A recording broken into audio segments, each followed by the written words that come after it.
coming up tonight on the news at 6. How the Helena Public School District is using data to help with COVID-19 planning. Plus, ghosts aren't just around at Halloween. We'll show you Helena's haunted history. From Montana's news leader, this is MTN News at 6. Good evening. Welcome to the news at 6. I'm Marian Davidson. Thanks for joining us. Governor Steve Bullock held a press conference today as cases of COVID-19 continue to rise around the state. Healthcare workers laid out a dire situation if case numbers don't relent. MTN's John Riley was at the press conference.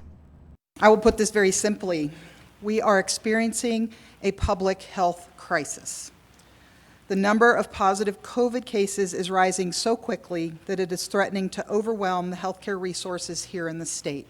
Dr. Brennan with Benefis Health says over the past couple of weeks, area hospitals across the state have been reaching and exceeding their capacity. Recently, Benefis has been taking on patients from other Montana hospitals after their ICUs had become full. Staffing has also faced challenges, with healthcare workers contracting the virus in their community and having to quarantine. Governor Bullock stressed that increases in testing aren't causing these issues, and asked that Montanans listen to the frontline workers facing the disease every day. This is a virus that impacts certainly those that are most vulnerable, but also can impact anyone. And it certainly isn't a matter of doing additional testing that's filling our hospital intensive care units. It was also announced a second round of COVID relief payments are being made available for local and tribal public health departments. And the University of Montana in Missoula will be adding COVID testing to help the state of Montana. Governor Bullock also made a public appeal for registered nurses to sign up with the state as paid volunteers. There's a need for nurses all over the state to help stressed healthcare systems deal with the virus. Reporting in Helena, John Riley, MTN News. And more on those rising case numbers. Montana reported 735 new COVID-19 cases today, the largest jump in cases the state has seen yet. 6 more COVID-19 related deaths were reported since yesterday evening, bringing the total deaths in the state to 248. There are now nearly 7,400 active COVID-19 cases in the state, with more than 300 hospitalizations. But close to 14,000 people have recovered from the virus. All right, now it's time for First Weather with Chief Meteorologist Curtis Grabanitz. Well, good evening, everybody. Good evening, Marion. We had a bunch of snow showers mixed with some rain out there. Didn't really accumulate much unless you were down around Butte, America earlier this morning, but you can see kind of the activity diminishing, a few snow showers pushing up into the northeast part of the state, but it's more snow in our forecast, so much so that we're under a winter storm watch. Along the Continental Divide, east of the Divide, out through central Montana. This is for Friday night into Saturday. Some snow will be moving in. But for tomorrow, it's more the wind and the warm before the storm. And then it's a slippery slope here. We've got snow that will make for a lot of the slopes here in the state a little on the slippery side. And the precipitation going back and forth from rain to snow, back to rain, back to snow. Sloppy like a Joe. More on the forecast coming up. Thanks for that, Curtis. Helena School District leaders adopted a data-based model to help them decide when to scale up or scale down school operations during the COVID-19 pandemic. But this action is not the last word on how schools will run. MTN's Jonathan Ambarian reports. At a meeting on Tuesday, the Helena School Board approved going forward with a metrics-based system that will help determine whether to further reopen schools or return to more restricted operations. But Superintendent Tyler Ream says they'll still be refining the model as the year goes on. What the board really approved on Tuesday was a commitment that we would use data, and particularly local data, as an indicator in informing decisions that we need to make, particularly around opening, closing schools, phasing schools, etc. The district has been working on a metrics-based model for a number of weeks, with input from public health leaders. Their primary indicator will be the rate of positive COVID-19 cases in Lewis and Clark County per 100,000 population. If case rates are in a lower range for 3 consecutive weeks, leaders would consider moving to a less restrictive phase of operations. If they are higher for 3 weeks, leaders could return to tighter restrictions. For additional context, the district will consider other data, like the rate of positive tests, the trend in active cases, and the number of cases associated with schools. Reams says their original draft model called for phasing down school operations earlier. He says they adjusted it after looking at more guidance from around the country. Ultimately, most people feel more comfortable with something in the middle. While the number of school-associated cases in the district has continued to grow in recent weeks, Reams said leaders still believe their rules on masking and distancing have limited any spread within the schools. We can't stop the virus necessarily from coming into school, but we can stop it from spreading in school by utilizing these health and safety protocols. And as long as our health partners are expressing confidence that that's working, it gives me confidence to stay in this phase 1 as opposed to the phase 0. Reams said judging by the current COVID-19 data, it's unlikely they'd be ready to propose any change in phases until next month at the earliest. In Helena, Jonathan Amberian, MTN News. 29 COVID-19 cases have been reported among Helena Public Schools students and staff since March. 18 of those were reported in just the last 2 weeks. And if you haven't filled out your census yet, you still have some time. Montanans have until 4 a.m. tomorrow morning to respond to the 2020 census. Anyone can go to my2020census.gov or call 1-844-330-2020 anytime before the deadline in order to be counted. After a U.S. Supreme Court ruling this week, the Census Bureau announced they will end door-to-door counting operations by the end of the day today and cut off the option for people to self-respond online and by phone. The Bureau currently lists every state, Washington, D.C., and Puerto Rico as 99.9% counted when including non-response follow-up by census workers. But Montana was reported the second lowest in the nation for follow-up count 15 days ago. Lieutenant Governor Mike Cooney says he does not think households were accurately counted by federal workers. Really what that number shows is that perhaps they checked a box, they know there's a house there, but they don't know what the population in that house is. So no, I think that doesn't give me any sense of comfort whatsoever. Again, I'm still worried that we're going to end up with a short count, which is just not going to be good. And still ahead on the news at 6, homeless shelters face unique challenges while prepping for winter during this pandemic. As news leader, you're watching MTN News at 6. Welcome back to the news at 6. Well, winter is coming, and in some parts of Montana, it showed up early.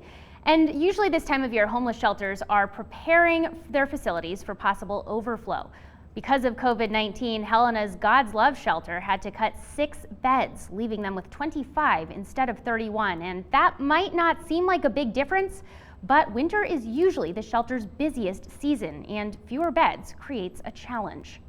But with COVID, that's kind of one of the questions that we're kind of playing it by ear, seeing what we can do, making sure everyone stays safe, and, you know, trying to find resources for, hey, once we are full, you know, how can we socially distance in overflow, if that's possible. God's Love was able to secure a contract with a motel to help with overflow, but shelter officials fear it still will not be enough to meet the demand. And the Great Falls Rescue Mission is also prepping for winter. When temperatures drop below 32 degrees, the shelter normally makes changes to accommodate more people. But with COVID-19 cases rising in Cascade County and staffing challenges at the shelter, they're working with public health officials to figure out how to safely prep for winter.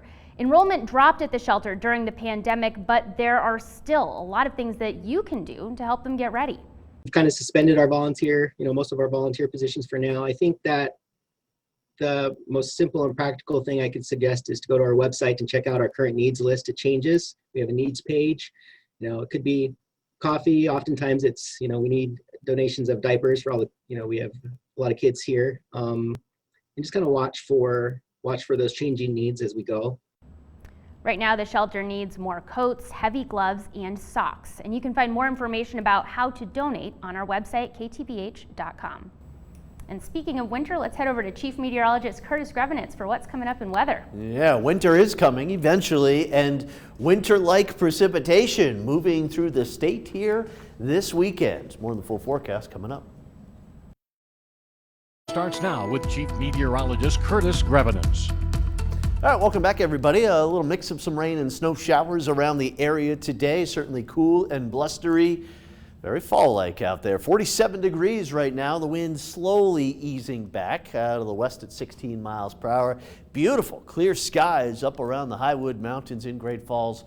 We're at 46 degrees right now with a light west wind of 7 miles per hour. Enjoy it while it lasts, because it will not.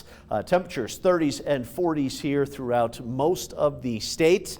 The mountains only had highs in the 20s here, about 6,000 feet and above. The wind, unusually light for Cut Bank and Great Falls, but the rest of the state still dealing with some wind, but that's going to change as the wind increases here off of the Rocky Mountain Front tonight.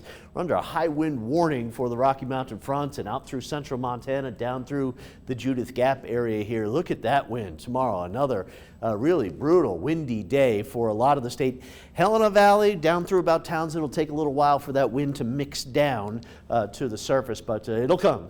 And then the wind will shut off. Why? Well, that's because the snow will be moving in here on Saturday. So first, a high wind warning. This goes into effect tomorrow morning at 9 o'clock, going all the way through 9 o'clock at night, and then the wind should taper off. And pretty much that same area all the way down through West Yellowstone under a winter storm watch. Here's what I'm thinking: 1 to about 4 inches in the lower elevations here. The plains, prairies, 1 to about 3 inches right along the Rocky Mountain Front. 2 to as much as 6 inches of snow. And the mountains, maybe 3 inches out in the big snowies, maybe as much as 10 inches in the higher terrain along the Continental Divide. That's by Saturday into the afternoon. Current wildfires, still a little activity there on the Yogo fire. The snow recently has helped the firefighters get about a 50% containment on that fire. They're just putting out some hot spots right now. Not much in the way of hot spots around Helen as far as showers, and down around Harleton, a couple of mixed rain and snow showers, but a lot of the activity is winding down for the time being. The next storm coming down from the Gulf of Alaska will bring some of that snow. Tonight, skies mainly on the clear side, but clouds will increase tomorrow morning. Look at this, a little snow working its way east out the highlands, part of warm front. That's why we'll see that snow going over to some rain. So maybe a little flake, a few flakes of snow around Havre and Glasgow through the morning hours, changing over to some rain. Some showers and thunderstorms popping in the central and western part of the state ahead of this cold front that will be coming through. And look at that, by 10 o'clock, 11 o'clock tomorrow night, a lot of the state transitioning over to snow, and that snow will continue for Friday night into Saturday morning. Saturday, not too bad up the Highline. It will be noticeably colder, though, with some snow and more clouds closer to the Continental Divide. Tomorrow afternoon into northeast Montana, a few inches, and the rest of this will fall Friday night into Saturday. Again, out there around the Little Belts, maybe more than 6 inches of snow. Here's the forecast for tonight. 30s, fairly quiet, still a few hours of some breezy weather for a lot of the locations here. And here's the forecast for tomorrow. Low pressure, the next storm dropping southward into the state. Warm out ahead of the storm. Again, a little mix of rain and snow out the Highline, but going from Friday night into Saturday, there's the snow, maybe not a ton of snow, but certainly much colder. 20s and 30s for highs on Saturday, with snow mainly in the morning hours. Sunday, here comes another round of snow in here, likely developing through the morning into the afternoon, pushing off towards the east. And then by Monday, this boundary, the stationary boundary, will act like a warm front, start to work its way eastward. Look at these temperatures, with maybe a little snow in the morning going over to some rain for places like Great Falls and possibly Lewistown and the Helena area. So back and forth. Sloppy Joe here over the next few days. Some rain showers around Helena late tomorrow afternoon. It goes over to snow Saturday morning. Some snow developing again Sunday by late morning into the afternoon, possibly going over to rain by Monday morning. And we'll have another switcheroo on Wednesday with rain going over to snow. Great Falls, a little colder Saturday and Sunday, highs below the freezing point. We'll have a little snow Friday night into Saturday morning, then again Sunday afternoon into Monday morning before it goes over to rain. So you can see why, back and forth with a lot of fluctuation in the temperatures. Coming up next on the news at 6, do you believe in ghosts? Well, you might after hearing these haunting tales from across Montana. News leader. You're watching MTN News at 6. Welcome back to the news at 6. As we creep closer to Halloween, some people believe that the barrier between this life and the next one becomes thin. But as Andy Curtis found out, the spirit world is all around us and quite active in Montana. There's stories here in Helena that I can't tell. They're just too recent and too horrible. History doesn't always stay buried, something that Helena-based historian and author Ellen Baumler knows well. A good example is Helena's appropriately named Hangman's Tree, formerly located in the Hillsdale and Highland area of the capital city. Here, vigilantes would dispense their own brand of justice by placing a rope-wearing individual on the back of a horse. They would then send the horse running and the man swinging. But long after the tree was out of commission, activity seems to still be going on. Well, one of the really creepy stories is that there's a house that's still there that was in that pathway of the horse, the runaway horse. And people who lived there at one time experienced what they thought was the hooves of the devil. They experienced this thundering horse running through their house. And to me, that's residual energy of that, you know. But Helena isn't the only place in the state that spirits call home. Along Highway 2, just outside of Saco, a rock believed to be sacred by many in the area was moved as the highway was being built. But, as legend has it, the Sleeping Buffalo Rock didn't like its new home. So after it was placed there, people began to hear this bellowing in the night, and it sounded like a bull buffalo. And they would call the police would come, they could tell it was coming from the park, and they would enter the gate and it would stop, you know. And as time went on, this kept happening. People were very disturbed about it, and it seemed like the rock was changing positions, like it was moving around the fence, trying to find a way to get out. True or not, ghost stories are as old as recorded human history. And whether you find them scary or fun, they serve as an important tool to help us stay connected to our past. As a historian, I've used these stories to really engage younger kids, and it really works. It gets them interested in Montana history, and to me, it is the perfect vehicle to take places that nobody would ever normally write about and really turn them into something that's very interesting and compelling. That was Andy Curtis reporting, and if that's not enough ghost stories for you, we have more. You can head over to our website and find a link for more ghost stories from Ellen and some of her work on our website. Again, KTVH.com. And when we come back, we'll wrap things up here on the News at 6. Montana's news leader. You're watching MTN News at 6. Welcome back to the News at 6. The future of firefighting has arrived. Los Angeles firefighters now own a new weapon to keep them safe in some of the most dangerous conditions. Now, this has been a devastating year for California wildfires. Los Angeles Fire now has a mini robot to send into conditions that are too dangerous for human firefighters. The new robot saw its first action earlier this week during an industrial fire in downtown Los Angeles when it went into a building after firefighters evacuated. Los Angeles Fire says the robot can shoot 2,500 gallons of water or foam per minute with enough force to knock someone down.